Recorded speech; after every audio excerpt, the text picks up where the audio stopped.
Hayyee egaa facinqeetti waammatu koodee jedhee abdiin dureessaa hedduu haa galatoomuu.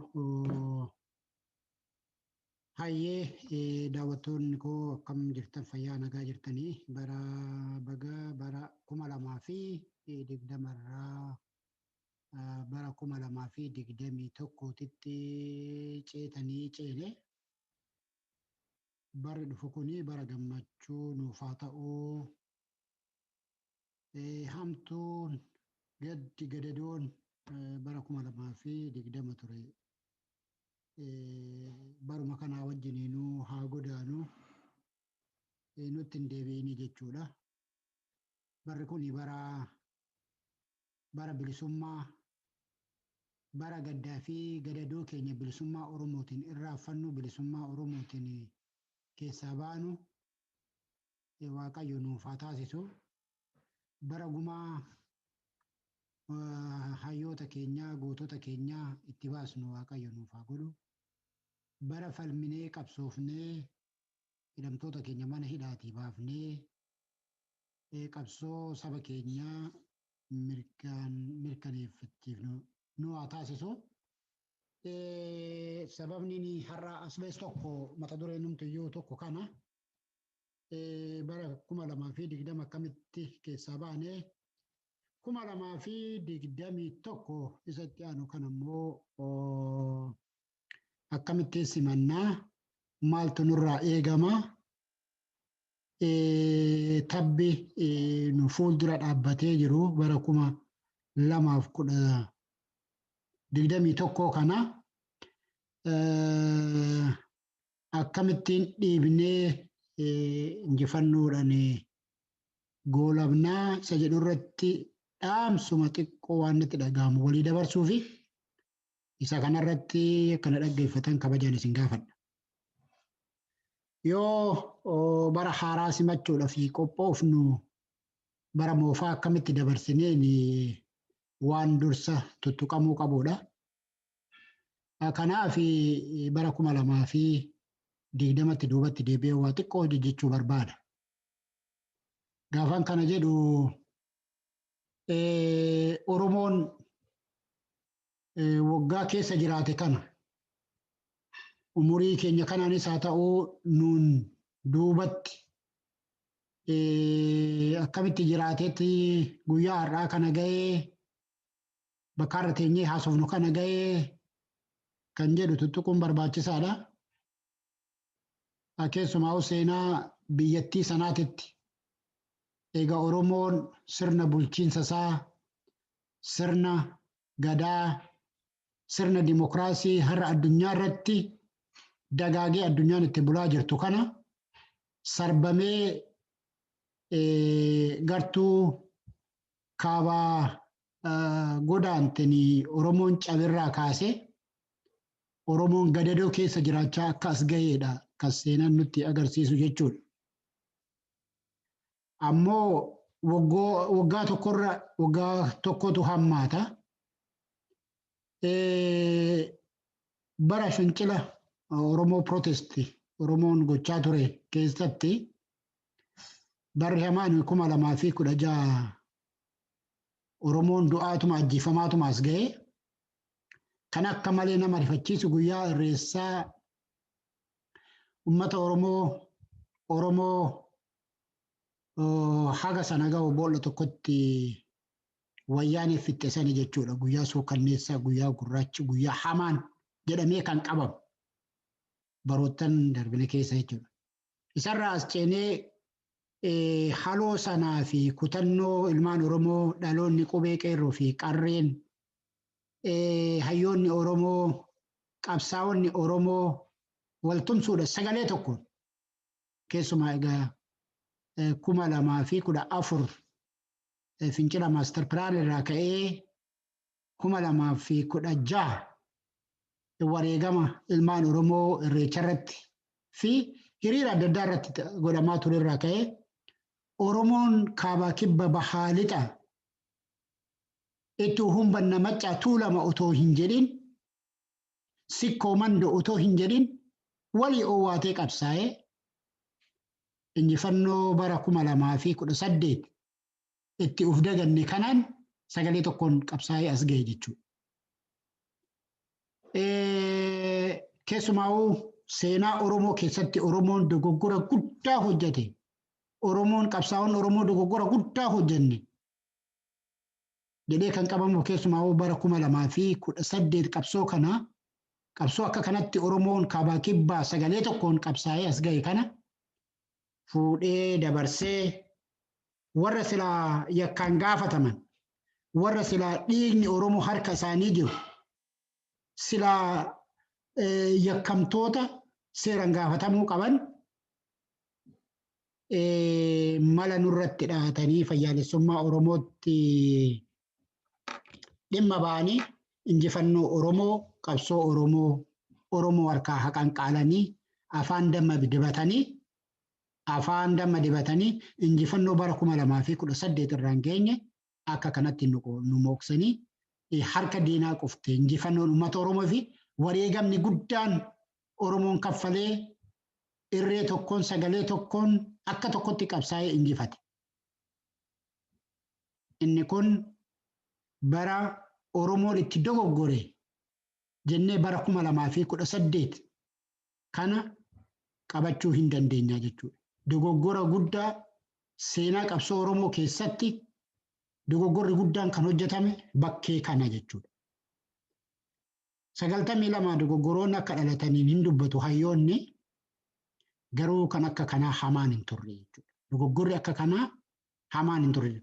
Dogoggorri gaafa sana dogoggorri 2018 waliigalteen OPDO wajjin godhamee fi lammaan nu galaafate seenaa Oromoo keessatti immoo bara hamaa seenaa qabsoo Oromoo keessatti immoo bara hamaa 2020 bara dabarsine kanaan nu ga'e jechuudha. Barri kun isa kamirrayyuu hammaataa kan isa taasisu warri hammeenyaan guutaman waggootii lamaan darban kana shira Oromoo irratti hojjetanii eega waa hunda harkatti galfatanii booda ilmaan Oromoo nyaachatumaa as ga'an. Hayyuu Oromoo nyaachatumaa as ga'an bifa addaatiin. Inni bara 2020 kuni ifatti nuu ba'ee tokkoffaa waan Oromoo ittiin cabsan kaayyoo Oromoo ittiin naaffessan sirna federaalizimii sirna biltsiginnaa hookaa sirna warra alaabaa takka biyya tokko afaan tokko jedhu sirna maddamar jedhan sirna biltsiginnaa warri qabsoo Oromoo haqan qaalee irraa fuudhe ija dhiibbatanii odoo Oromoon didu otoo Oromoon falmatu ija dhiibbatanii kana labsanii jechuudha.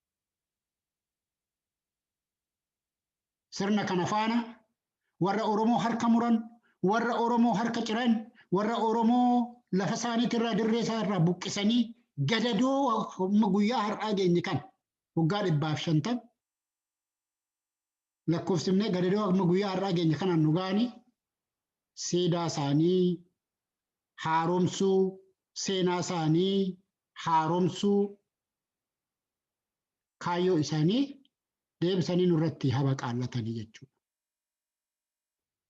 Inni kun kana faana waan harkisee fide 2020 warri waan kana dura dhaabbatan morman falman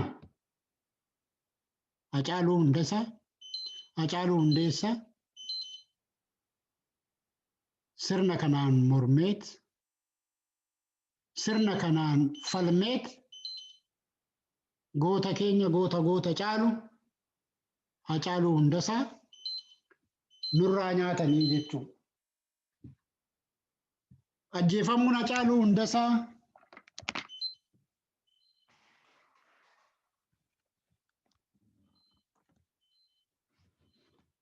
wareegamuun Hacaaluu Hundeessaa hoogganoota qabsoo Oromoo hidhamaatuma ajjeefamaatuma as ga'anii sanaan dura iyyuu hidhamaa as ga'anii sanaan dura iyyuu hidhaa turanii mana hidhaatti guuraa turanii isa kaan ajjeesaa turanii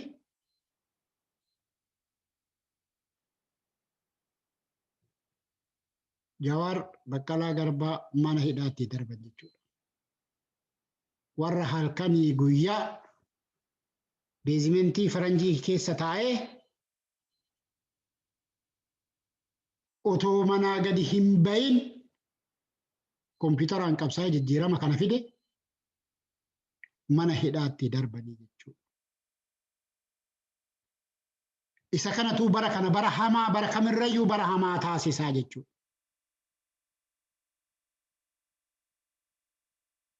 Ajjeefamuun Hacaaluu Oromoo keessatti xiiqii uumurlee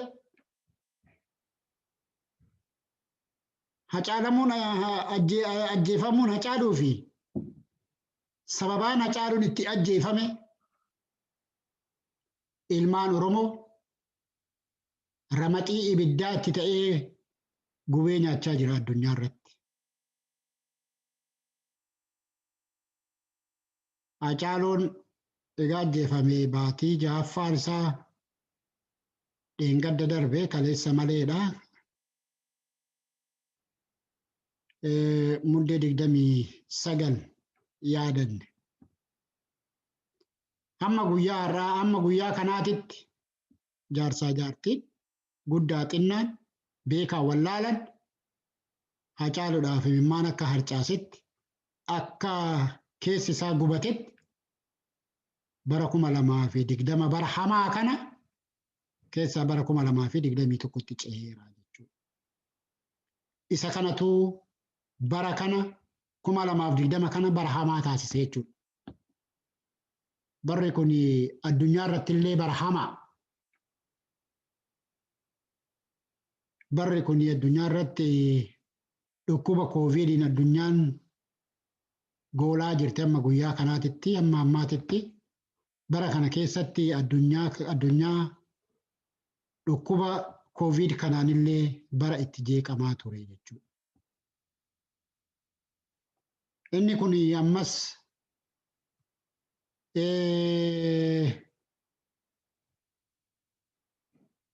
Oromoo addunyaarraa adda kan taasisu addunyaan dhukkuba kana wal'aannatuu fi oliif gadi fiigaa jirti. Akkaataa saba isaanii addunyaa kanarraa baraaran irratti malaa fi tooftaa fi qorannoo adda addaa gaggeessaa jirti. Ilmaan Oromoo garuu sababaa kooviid kanaan ofii isaaniitti wal arganirraa kan dubbanne taasifaman. Hin uggurame dhimma Oromoon akka walitti ba'ee hin mari'an. Inni immoo mootummaa ofiin jedhu kun sababa kanaan Oromootti cufee Oromoo hidhee ofii immoo akka barbaade walgahii waama hiriira waama akka barbaadetti. Tokko kana. Addunyaa irratti uummata hedduu fixe dhukkubni kun bara kana. Garuu Oromiyaa keessatti Oromoo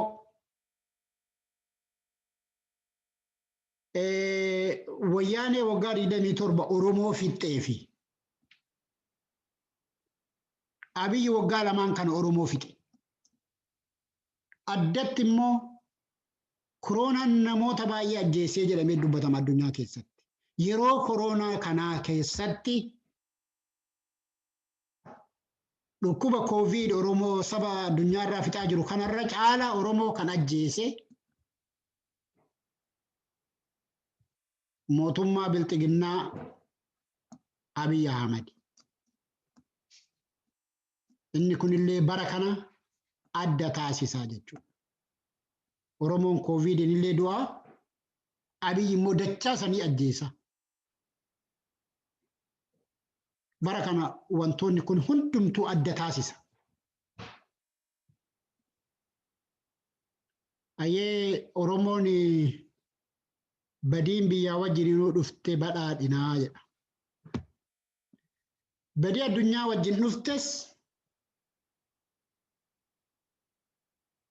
badii mootummaan nama nyaata nurratti geessu Oromoon kan hunda baate bara kana. Hidhaa, ajjeecha, Covid, gadda. Oromoon kana hunda baate bara kana. Waa'ee bara kanaa egaa hamma kana jenne bara 2021 hoo tokkoffaa waan jalqabame kun waan oolu miti. Itti fufa. Dachaadhaan akka itti fufu immoo nuuf himaa jiranii jechuudha. Nutti himaa jiranii waraana biyyattii keessatti wayyaan irratti gaggeessan irraan kan ka'e warri Abiyyi qaree nutti gadhiise, qaree Oromootti gadhiise, sabaaf sablammii sanatti gadhiise beellama nuu qabatanii jiran. Yoo isa TPLF kana wayyaanee kana xumurame inni kan biraati galabaadhaa jedhaniiru. Akka Oromootti akkasumatti fakkaata. የወያኔን ከጨረስንና ካጠናቀቅ ሌላው ገብስ ነው። inni kun Oromoodhaaf ilkaan qaratanii jechuudha. Inni maqaadha mootummaa ofiin jedhus isa Oromoo fixaa jiraachisaa jiru akkuma jirutti ta'ee ilmi kee falmii mirga saba isaatii fi fincilee ba'ee jira jedhanii taadhaa fi abbaa manatti ajjeesan mana irratti guban itti jiran. Isa kana waan keessa jiru inni kun. Kana caala immoo dachaadhaan gochuudhaa fi kan wayyaanee yoo raawwate booda jumlaadhaan uummata Oromoo kana lafarraa duguugnan beellamni nuu qabameera jechuudha. Isa kana beekataa itti deemuun barbaachisaadha. Leelaaw gabsinoo suniti suma kana.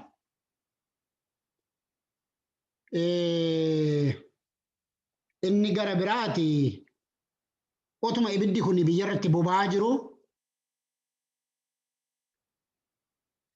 warra naannoo Amaaraa daangessu Oromoon akkatti jiru laala. Oromoon Walloo akkatti jiru laala, Raayyaan akkatti jiru laala, Qimaanta Agaa'oon akkatti jiru laala. Beenishaangul Gumuz akkatti jiru laala. Beenishaangul Gumuz isin warra biyya kanaatu miti.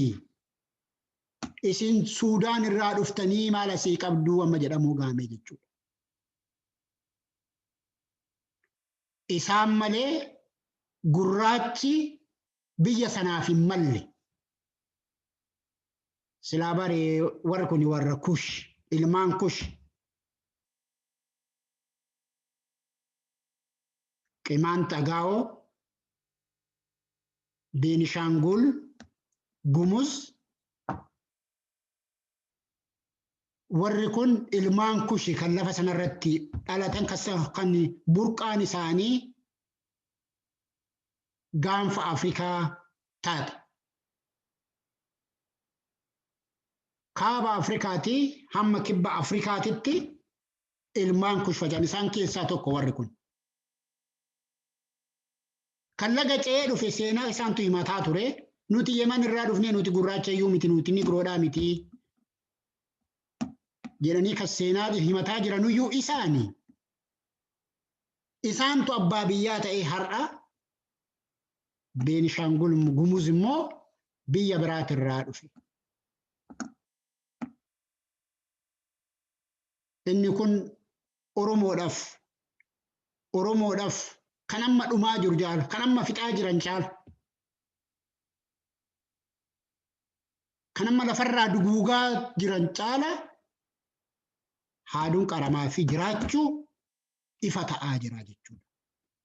Inni kun waan warri waarii manatti haasaan ijoolleen ganama ciibsatti haasofti jedhan. Inni kun beeta mangistii keessatti kan hojjetamu masaraa Minilik keessatti. muummicha ministeeraa keenyaa wajjiniinuu. Inni kuni kan achitti haasa'amudha. Yaa Oromoodhaan eenyu intalli waaqni dhiifama naaf haa godhu rakkoo qaroo ijaa qabdu suni Madaagaskaarittan argee jette. Gaaf kan Madaagaskaaritti argee jedhu Oromoodhaa. Gaaf kan Girrisa jedhu maasaraa Minilik keessatti inni kun hunduu baruma keessa jiru kan.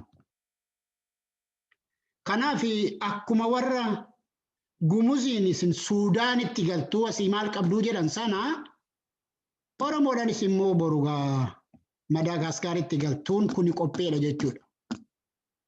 Maaliif leelaaw galabaan leelaaw gabsina.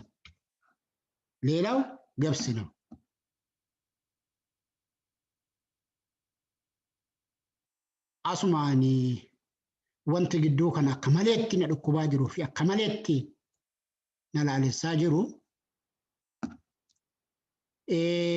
Bakka bu'aa koominiitii Gumuz muummicha ministeeraa maqaadha.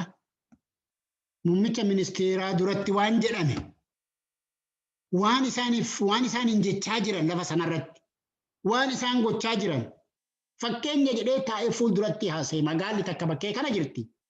Magaala sana keessatti namni fuula gurraachee gadi baanan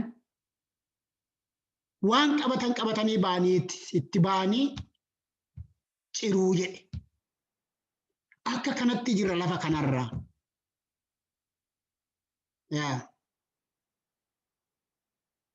Isa kana sa'aatii fudhatee namichi waan jedhame kana baafate. Inni no baafate manni kana garaatti qabatee hin taa'u. Miidiyaalee argee warri fira Gumuzillee dhaga'ee sabaaf sablammiin biyya sanaa jechuu kooti. Isa kana amma inni no baafate. Kana bira darbee qabi. Uummata sana cabsuudhaaf jedhee amma isa kan bulchu naannawa Beenishaangul Gumuz. Namichi kun asirratti dubbachuun isaa yakka ta'eet halkanii guyyaa miidiyaan nafxanyootaa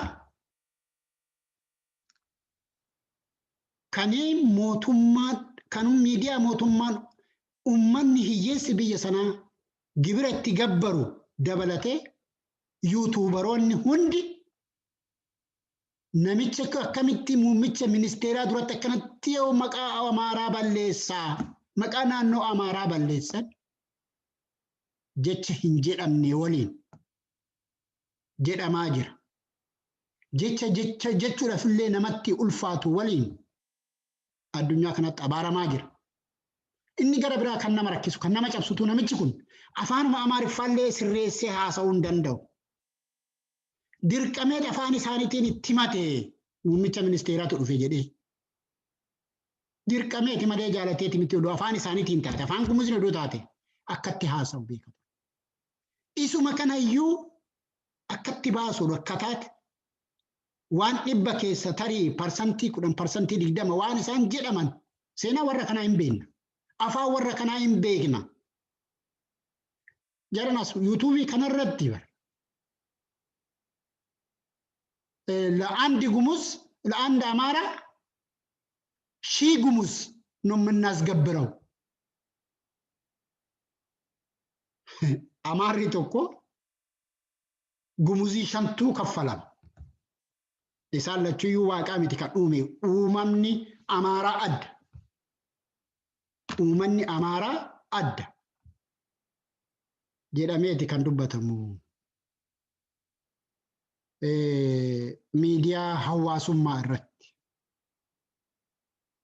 Kana caala jedhama jaarsi kun. Otoo afaan isaatiin himatee kan dhaga'u odoo jiraatee kana caala himachuu danda'a. Inni kun humtuu yakka ta'ee tarraa inni kun mataan isaa yakka tokko yakka Beenishaangul Gumuziin ittiin diiganii naannoo Amaaratti galchan bittaa naannoo Amaaratti galchan taa'utti jira jechuudha. Akka sana ta'u. Gidduu kana miidiyaan addunyaa kun dhiphatee jira jechuudha. Kanaaf kan itti jiramu kan amma harkaa qabu kan harka nu ga'e amma isa kana inni dhufu immoo kan kana caalu akka ta'edha kan argaa jirru jechuudha. Ilaala jarri kun seenaa darbeerraallee hin baratan. Afaan isaanii arrabni isaanii hamma dhundhuma gadi ba'u kun hiyyeessa Amaaraa biyya sana keessatti sabaaf sablammii jibbisiisanii sabaaf sablammiin immoo akka ofirratti fixu taasisuudhaaf jiraachuu isaanii illee itti dhiphatan. Isaan kan barbaadan maalinni Amaar hiyyeessa Amaari barbaade lafarraa haa xaamu isa gara biraa haa xaanii isaan bulchiinsa sana bakka masaraa sana kan barbaadan. Waan isaan amma gochaa jiran kun waan isaan amma dubbachaa jiru kun jibbachaa jiran kun ummatuma Amaara keenyaa jedhan sanaaf hagam akka summii ta'aa jiru illee hin beekan jechuudha. Mootummaan isaan irra abdatan Abiyyi kun hin darba.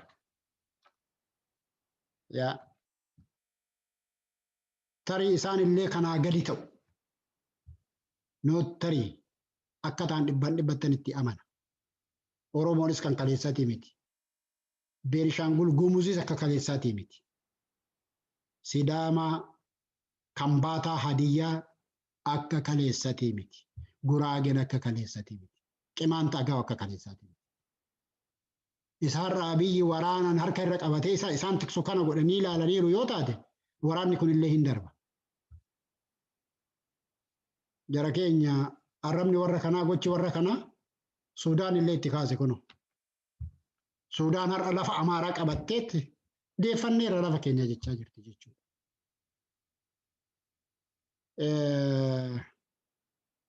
Kanaaf wanni achi as deemu hammaatata as deemaa jira. Bara dhufu kana keessatti 2021 kana keessatti kan darbirraa agarreerraa hir'ina keenya guuttannee rakkoo amma Oromoon keessatti kufe kana. Caba Oromoon amma cabe kana. Bara itti keessaa baanu ta'uudha qaba. Qabsoota Oromoon muuxannoo gahaadha qaba. Injifachuus hin beeka. Injifatee bakka itti dogoggore sana sirreeffatee har'a gaafa qabsaa'ee injifatu maal gochuu narra jiraataa kan jedhu sana asuma achi hojii mana isaa hojjetachaa deemutti sarara jiraata. Inni gara biraa amala ammatti jirru kana jijjiirrachuudha qaba.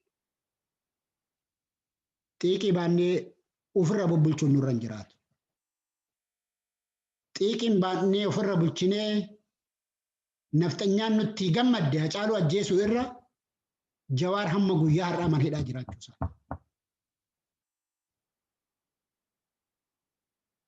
Hidhamtoonni siyaasaa akka waliigalaatti tokkicha. Jawaarii fi Hacaaluu garuu akka addaatti. Dhiiga ijoollummaa isaanii, bara ijoollummaa isaanii, dhiiga ijoollummaa isaaniitiin qabsaaniiti jijjiirama Oromoon argate kana keessatti qooda olaanaa warra qabaatanii. Baqqalaa Garbaa bara wayyaanii hidhameet dararaa meeqa irra ga'eet har'allee sanuma keessa jira jechuudha. Ani yeroo hunda waanan ijoollee kana fuuldura qabuufan qaba. Dhimmumti keezi numti ammanuuti Abiyyi mormuu fi Abiyyi irratti finciluun nurra jiraatu inni guddaan tokko sababni ijoollee kana lamaanii adda ta'utu isarra jira. Jawaari dabtara isaa lafa kaa'eeti kan mana barumsaa qabsoo Oromootti kan se'e. Hacaaluun dandeettii Waaqayyo isaaf kenneen ijoollee kootan guddifadhaa. Ijoollee kootifan qabeenya horadhaa. Jedhee karas ittiin garagalle. Kiliippii qabsoo Oromoo ilmaan Oromoo hidhachiisu. Haasaasaa wajjiniidhu bakka deemutti jechuudha. Qabsoo Oromoo irratti dabarse. Oromoon tokko bakkee kanatti rakkateedha waan qabu qabatee waan kadhatu kadhateeti. godinaalee Oromoon itti rakkate hunda Oromiyaa guutuu keessa faca'aa bee mucaan kun. Ammallee jara kanatu mootummaa kanarratti dhiibbaa godha mootummaa kana garagalcha. Haasaan Hacaaluu OMN irratti haasa'e mootummaa Abiyyiif akka umurii hin naanneef waan beekuuf mootummaan Abiyyee Hacaaluu nyaate. Kana sababeeffatee Jawaariin mana hidhaatti darbate jechuudha. Qabsoon Oromoo laaleffattee gabrummaa keessa jiraanne laaleffachuun kan isarra jiraatu tokkooyyuu isa kana. Kanaaf xiiqii baannee ofirra bulchinee tamma guyyaa har'aa Jawaar mana hidhaa jira. Dhiigni Hacaaluu hin baane. Dhiigni Hacaaluu kan ba'u tokkoffaa dhugaa warra isa ajjeese kan ajjeese mootummaadha. Shireen nama godhu kana bira darbame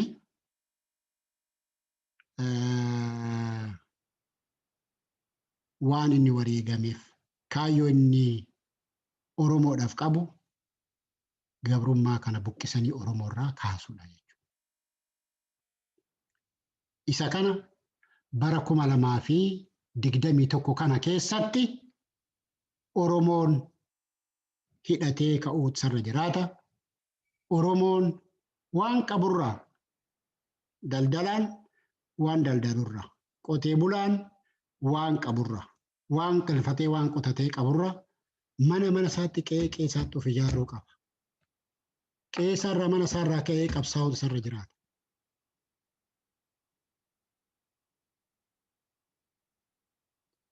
Yoo sana hin goone kana keessaa ba'uu hin dandeenye. Hojjetaan mootummaa mindaa argaturraa baatii baatiidhaan murteessee lafa kaayee qabsoosaa tumsootu isarra jira. Qe'ee isaatti hidhatee hidhachiisutu isarra jiraata.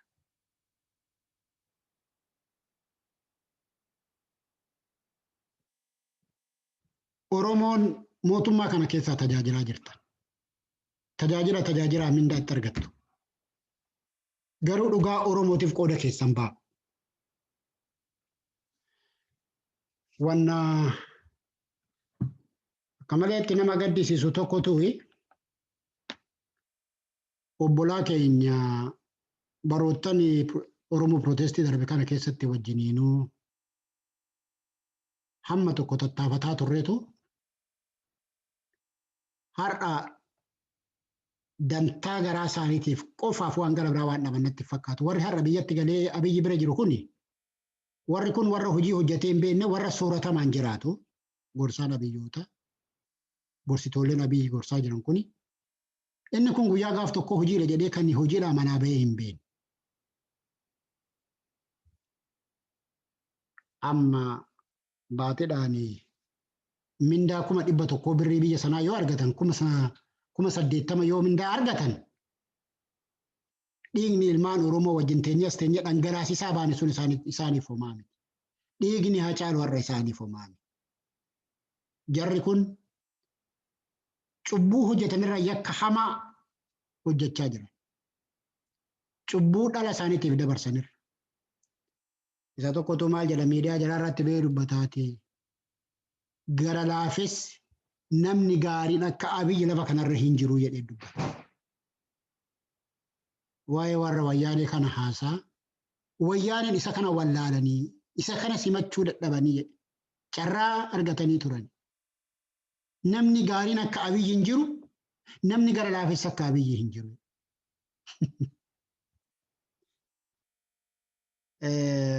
Faallaa addunyaa kanarra namni hamaan akka Abiyyi hin jiru.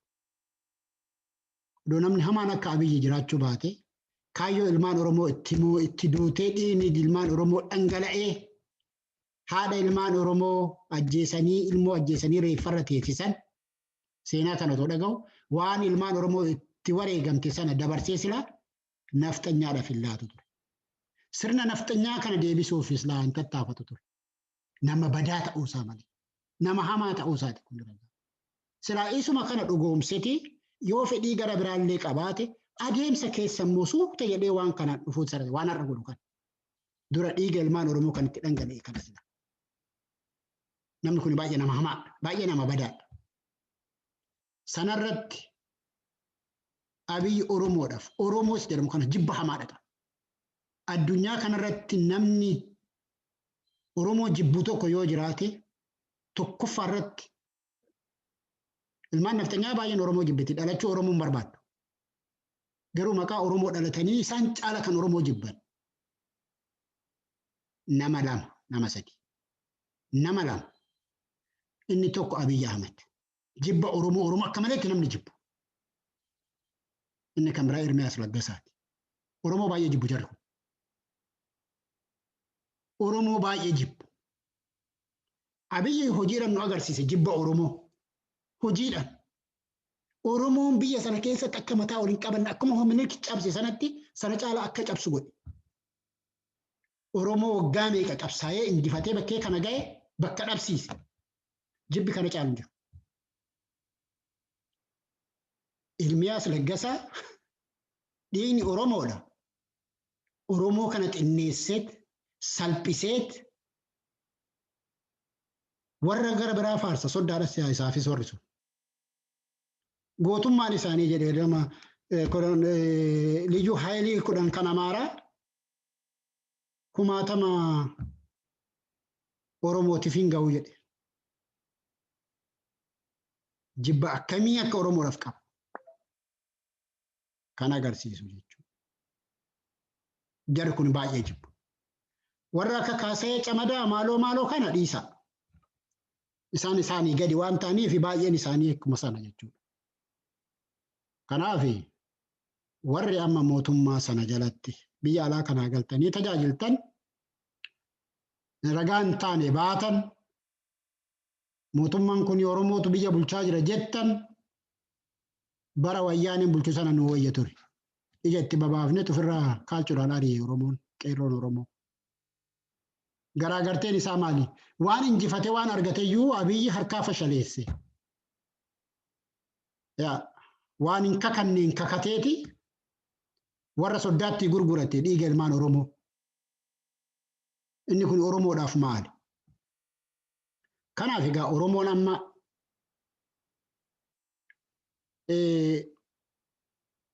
waan tokko dhugeeffachuutu isarra jiraata.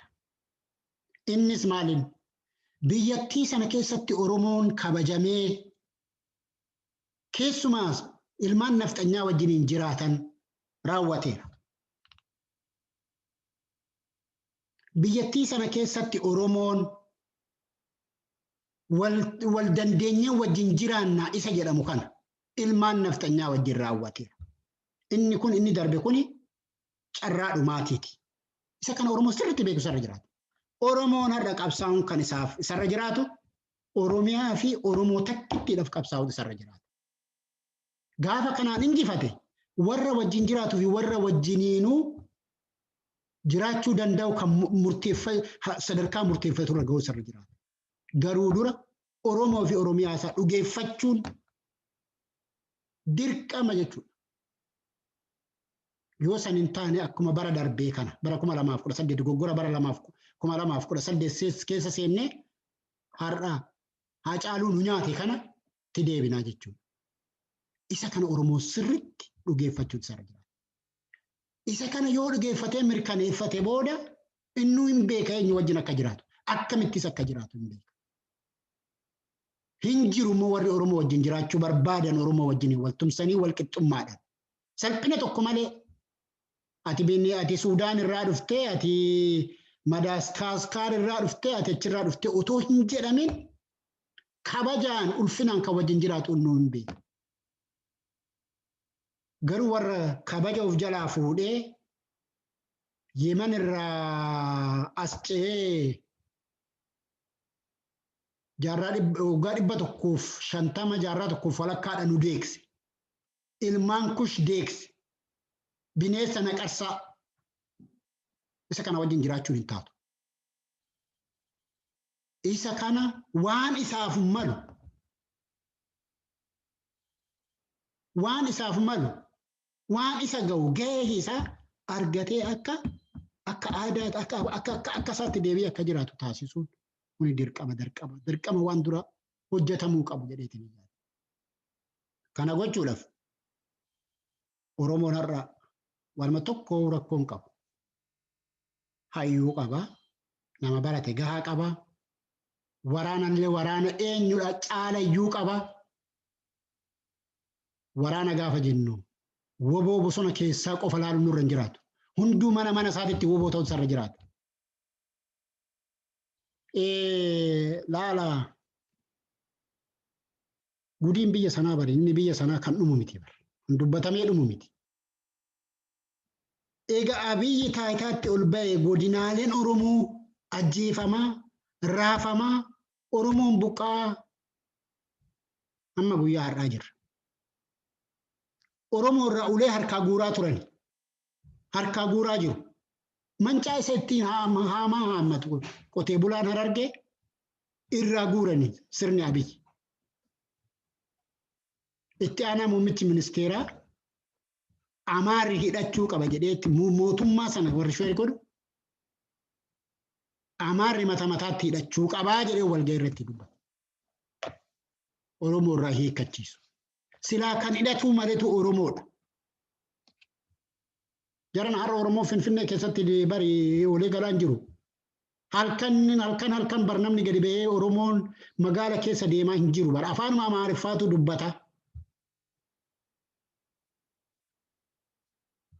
Gadda mucaa Dassaalee dhufeera jedhamu. Anuma arginu kana. Walga'ii wayirraa ba'aa achi eeganiit gaangistariin Abiyyi Finfinnee keessatti nu ijaare reebanii du'e jedhanii ajjeesni jedhanii biraa deeman. Isa kana fakkeenyaaf nama tokko kaase kumaatamaan kanatu ta'aa jira. Sila uummata akkasii kanatu hidhachuun male. Akka alagaan immoo nu hidhachiisu illee hin barbaanne. Oromoon amma mana isaatti hidhachuutu sirra jiraata.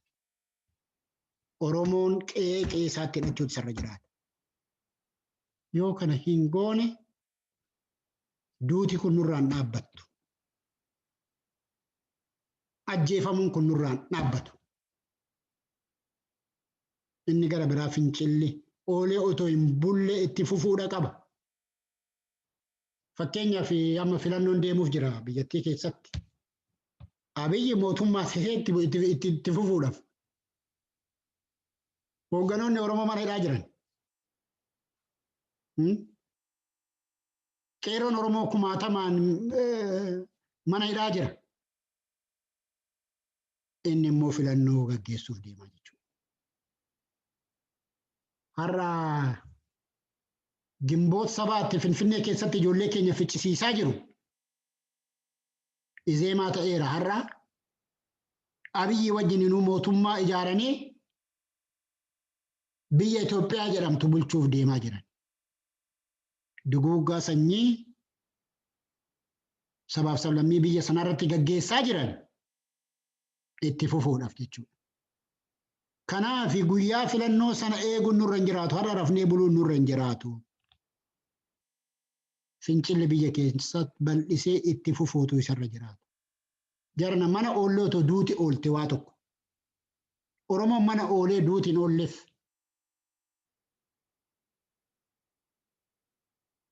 Falmatee yoo du'e du'a seenatii mootiilee jira. Finfinneen har'a ilmaan Oromoo Finfinnee keessatti afaan Oromoo dubbachuun dhoowwame kun. Har'a bishaan argachuutu irra ture Finfinneen. Ibsaa argachuutu irra ture Oromiyaarra. Oromoo duubatti deebi'aa laala. Ilmaan keessan Finfinnee keessatti qalamaa jirti. Kan ilmaan keessan Finfinnee keessatti qalaa jiru warra isin bishaan ibsaa dhiyeessitaniif. Master plaanidhaan lafti isinirraa fudhatame Oromoon buqqa'e sila har'a Oromoon deeffatee isa sanatti qalanii otoo irra jiraatu. Har'a dachaa ilmaan naftanyaatti gurguramaa jira. Ilmaan naftanyaa kaabaa buqqaatee dhuftee Finfinnee safaraa jirti. Ilmaan naftanyaatiif qoodamaa jira. Master plaaniin isinirratti duutan. Kuyyee faccee Jawaar fuuldura dhaabbatee dhaabsise amma ilmaan naftanyaatiif hiiramaa jira. Finfinnee kaabaan walitti qabanii naannoo Amaaraatti walitti hidhuutti jiru. Kaayyoo kanatu jira waan jedheef Dooktar Milkeessan ari'ame taayitaarra. Itti gaafatamaa lafaatii fi qabeenyaa ture namni kun. Hin ari'ani Milkeessaa miidhagaan jiru warra bakkeessan. Finfinneen tun Oromoo irraa bishaanii fi ibsaa argachuutu irra ture har'a. Fincilli itti fufuu qaba. Kun hundi Finfinnee irraa dhaabbachuu qaba. Finfinnee jaarraa tokko walakkaa Oromoo nyaatti. Har'a Oromoon injifatee kan kootaan godhadha gaafa jiru immoo deebitee harka nafxanyaatti kufte magaala taatee jiraachuu hin qabdu biyya sana keessatti. Magaala Finfinnee magaala Oromoo yoo ta'u dadhabde magaala ilmaan nafxanyaa taatee jiraachuun isarra hin jiraatu. Mormiin sochiin naannoo Finfinnee sanatti godhamu immoo bu'aadha qaba. Har'a warra dippiloomaasii biyyattii sana keessa taa'anii waa'ee mootummaa sana biyya alaa kanatti gabaasan kana bishaanii fi ibsaan halkan tokko yoo irraa cite gaafa sana dhugaa Oromoo baran. Oromoon hamma kanaatitti of qopheessu rakkoo ba'aa nurra tuulame kana bara 2021 kanarratti ofirraa buusu nurra jiraata. Irra jiraata. Jarana baraan bu'aa akkamitti jiraatan. Kun salphina bara baraan bu'aa jiraatamuun hin danda'amu. Sanummoo mootummaa Abiyyi Oromoon dhiigee cabee 4 kiiloo isa galchee 4 kiilootti si ta'ane jedhe Caaluu Hundeessaa. Inni 4 kiiloo galee akka isa nyaatu hin beekanne beektaa.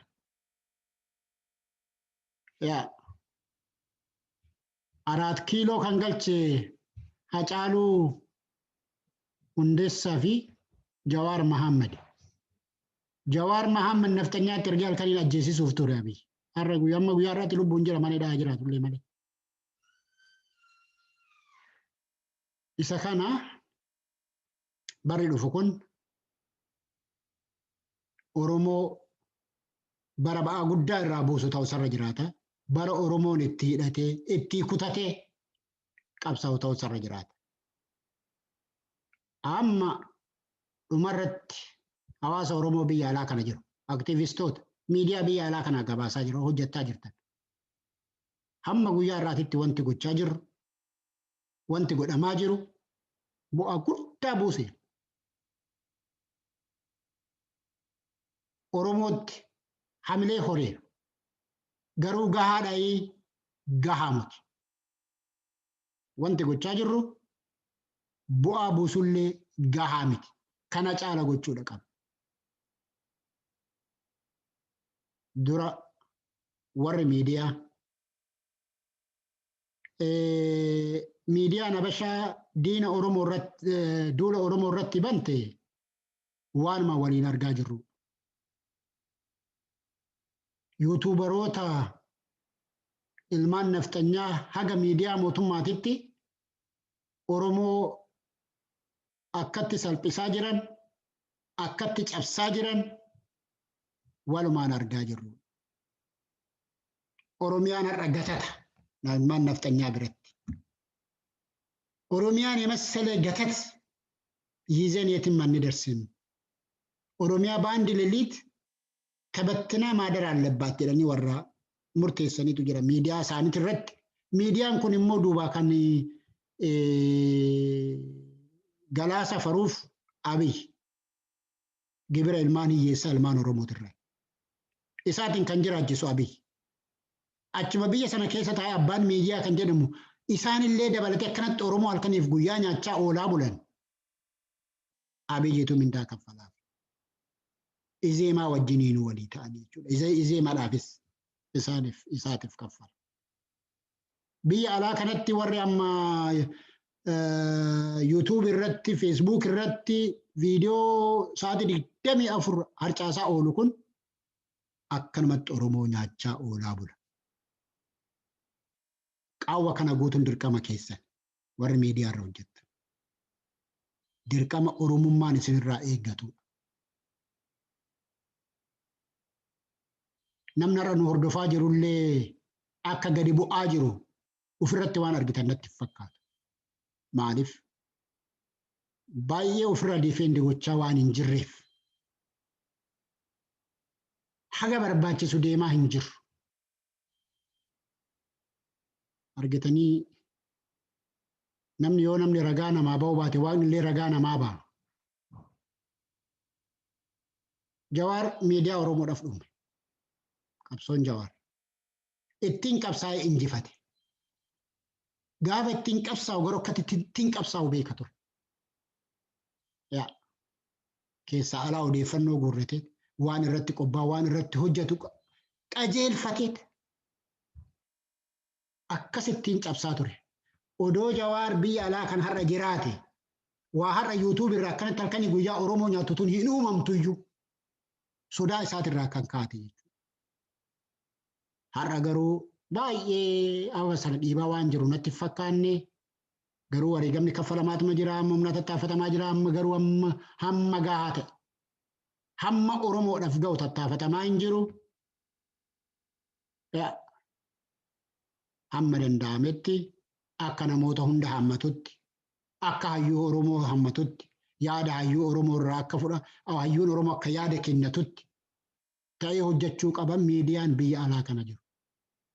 Yeroo tokko tokko amma taphuma ijoollee faanatti fakkaachaa jira. Baay'ee dhiifama naa godhaa waan kallattii dubbadhuufanii. Aktivistoonni Oromoo jabaadha. Kara miidiyaatti ol baataniirtu waan gaarii hojjechaa jirtan warra aktivistoota homaa waan isinirraa argaa jiru. Inni laaffinni guddaan kan jiru hawaasa Oromoo biyya alaa kana jiru. Gaggeessitoota hawaasa biyya Oromoo biyya alaa kana jirtan. Jarana waliin haasaa. Waan Oromoon keessa jiru hubadhaa. Oromoo miidhame tumsuudha wanti guddaan nuti goonu. Hiriira gochuudha qabna. Oromoon hiriirri kun waan salphaadhaa miti. Hiriirri biyya alaa kanatti godhamu qabsoo biyya keessaa mootora. Inni kunillee hawaasni Oromoo biyya alaa kanatti lallaafina mul'ataa jiru bara kanan deebisee jabeeffachuutu isarra jira. Akka ammaan duraatitti dhugaadha sababni dhukkuba kanaa waan tokko tokko waan laaffisee hin jiru. Haa ta'u malee hawaasni Oromoo waan kanaan dura hojjetaa ture dachaadhaan hojjechuutu isarra jiraata. Keessumaa qabeenya diinagdee qabaachuu isarra jiraata. Kun hoomaa waan walluma gaafachiisu. Diinagdee malee qabeenya malee waa gochuun hin danda'amu. Kan miidhamu kun amma kan mana hidhaa jiru kan galaan hin dhaqneefitu jira. Kan warri waan qaba waan ta'e itti geessuu hin dandeenye meeqaatamatu jira. Mana hidhaatti tortoraa kan jiru meeqaatamatu jira. Silaa quba wal qabaannee nuti isaan illee galaa dhiyeessuun nurra jiraata ture. Warra mana hidhaatti tortoraa jiru. Namni kun yoo achii ba'e barii yookaan ajjiisee du'a malee yookaan gabroome mataa gadi qabatee jiraata. Akka san hin taane nama keenya Oromoo mana hidhaatti rakkataa jiru dararamaa jiru haa gargaaru. Namoonni nama waan godhan nabanii dhuunfaadhaan deemutti ka'an. Sila waa walitti qabanii bakka tokkotti walitti qabanii akka hawaasaatti akka mul'atu akka Oromoo haamilti akka Oromoo ijaarutti utoo akka Oromoo mataa walitti qabutti gochuun danda'amu. Kun amma hir'ina. Inni kun amma hir'ina. Qaawwatan ammoo argattee isiin biltsiginnaan biyya alaa kanatti ijaarratte immoo mataa ol qaqqabachaa jirti. Miidiyaa namni ishii ilaalu jiraachuu baatullee miidiyaa biyya alaa kanatti banachaa jirti. Namni ishii ilaalu jiraatu yoo baay'ate nama 10 yookaan 15 20 kan hin caalu isaan stream kallattii wanta dabarsan kan. Garuu tattaafataa jiran. Yaa isaaniif illee qaawwa laachuun isarra hin jiraatu. Maaliif qaama keenyatu du'aa jira biyya keessa. Ilmaan keenyatu du'aa jira.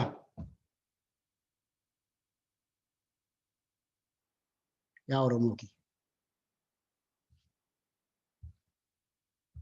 Waan akka malee filee nama cabsu.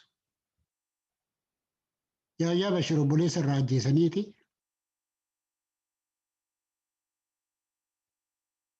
Amma akka gadditu si hubannaa jedhaniin. In argita akkam akka gaddi nama godhu. Warra ijoollee ijoollee umuriin waggaa 18 hin guunne rasaasa mataa keessaa duuree banu ajjeesan ijoollee waan hiriira baate. Namoota immoo waan kanaan morman isaan jalaa baqatanii biyya alaa kana ta'anii morman obboleessa ajjeesanii achasitti dhaadatan.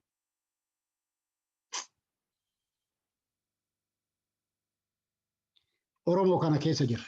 Lammii koo kana keessa jirra. Oromoon biyya alaa hawaasni Oromoo biyya alaa kana jirru bara 2021 kana qaawwa kana guuttannee darara ilmaan Oromoo ragaa jiru kana tokkoffaa addunyaatti saaxiluu lammaffaa warra miidhame bira dhaabbachuu qabsoo Oromoo tumsuu homaa kun waan gara biraa waan maasiifachi waan nama jechisiisu miti. Qabsoo Oromoo tumsuu. Mootummaan bar siviilii hidhachuu qabaa uummanni Amaaraa jedhee warra labsee bar. Warri nama ajjeesu hidhachuu qabu. Warri nama tokkoon saba biraa 1,000 kaffalachuudhaaf hidhachuu qabuu jedhantu jiru bar. Itti aanaa muummicha ministeeraati. Jiraattonni hidhachuu qabu uummanni Amaaraa miidhamaa jira. Kan ajjeese isaan taa'uu jiru. Ajjeesanii sababa godhanii sirna federaalizimii kana diiguudhaaf isaan odoo gochaa jiran. Jabaatanii immoo hidhatanii uummata kana lafarraa fixuu qabu. ምክንያቱም በአንድ አማራ 1,000 ጉሙዝ ነው 1,000 ጋላ ነው የሚከፈለው። ለዚህ እኮ ነው የሚያስታጥቁት። ሌላ ብትታጠቅ ታዲያ ምንድን ነው ችግሩ? ያ እነሱ መንግስት ነው የሚያስታጥቃቸው። በእርግጥ ያው ተቆ ከየት እንደሚመጣ ባላውቅም ሌላ ብታጠቅ ወንጀሉ ምኑ ላይ ነው? ምናልባት እኮ ለአንድ አማራ 1,000 ጉሙዝ የሚያስከፍሉትን ከጉሙዝ ከታጠቀ ምናልባት 50 ላይ ሊያቆም ይችላል። ምናልባት 100 ላይ ሊያቆም ይችላል። ከታጠቀ ማለት ነው።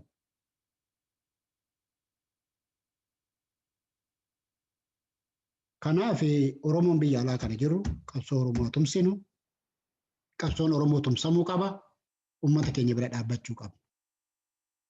Laala hidniis noo too jennellee Oromoonis hidniis hin dhuma malee. Hidniis na gabroomneellee jiran Oromoon amma akkasitti hin jiraatu. Dhandhamateera afaan isaa, dhandhamateera aadaa isaa. Ulee wayyaanee jalatti oduma wayyaaneen oduma tumtu, oduma hiitu, oduma gidirsitu afaan isaatiin barateera. Aadaa isaa kanas dhandhamateera, deeffateera kan sirni nafxanyaa irraa fudhate san. Amma sirni nafxanyaa deebiseen sirraa fudhadha yoo jedhe Oromoon hin callisu. Kana caljechuus hin dandeenyu kan otoo arginu jechuudha. Numaa waan ifa galaadha. Kun ifa galaadha. Oromoo waan barbaadu hamman argannetti hin dhiisu lafara kanarraa dhuma malee. Kana immoo tokkoffaa dhumaatii dhumuuf as deemu kanas kan gabaabsinu yoo nuti qooda irraa fudhannu. Yeroon isaatis kan gabaabbatu.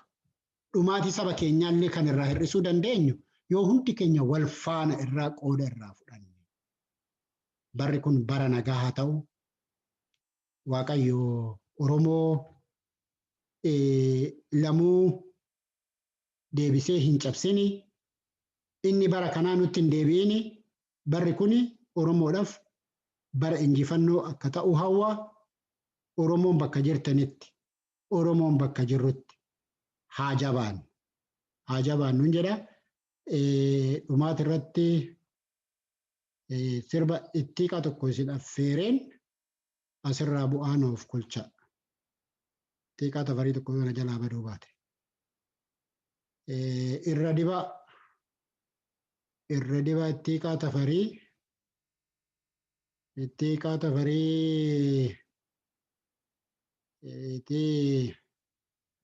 gaddaaguma fedhe isa cabsullee itti jabaatee jira. Haloo dhiiga Hacaaluu baasuuf fudhattee jirti ijoolleen Oromooti. Asumaanuu weellistoota Oromoo hedduu galateeffachuun barbaadaa keessumaa gidduu kana akka gaarii deemaa jira. Yaanneet Abdii Nuuressaa biyya keessaa maal akkaameetu kan dhumu miti. Jabaachuudhumatu irra jiran jira galatooma ulfaadha.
Akkas jedha itti qaanii barri bara nagaa bara bilisoomnu bara kutannoon keenya dachaa dabaluu waaqayyo nuuf haa taasisu jedha ulfaadhaa galatooma.